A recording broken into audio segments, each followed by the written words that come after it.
I guess I'm visible now. Okay, hello guys. I'm pretty excited for today's video because in the end I'm finally gonna share my club's link. Finally the day has come to share the link, so let's just dive right in. And at the end, let's get the link, huh? So I'm often gonna pause the video so that the video doesn't get so lengthy because we have many questions to cover today. So this is the first question. So, oops. Okay. First of all, it's more than 0.1, here they gave it, right? So here, the point is x, comma x squared, because y is x squared, right? So it's like that. So this is the tangent. Now this is actually secant line, but this tends to be tangent as these points start getting closer and closer. So let's say this is Q and this is P. P tends to Q, secant tends to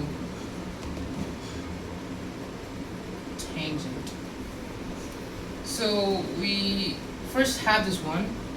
Now we have this prerequisite formula, right?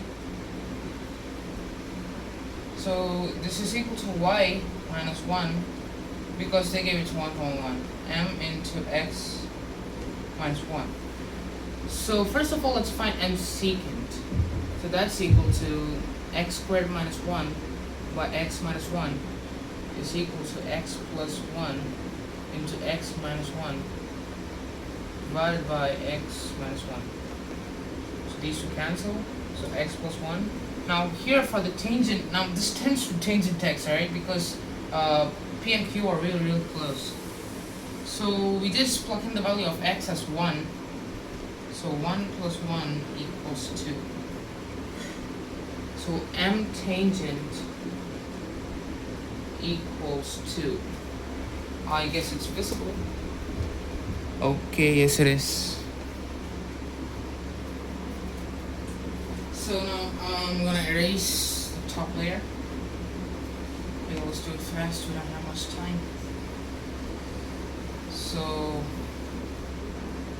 let's only have these two, okay? M tangent and the formula, okay? So now we get this. Y minus 1 is equal to 2 into x minus 1. Makes sense? Definitely, right? So 2x minus 2 equals y minus 1. So 2x minus y minus 1 equals 0. So now this is the tangent equation, right? So again, I'm gonna pause the video.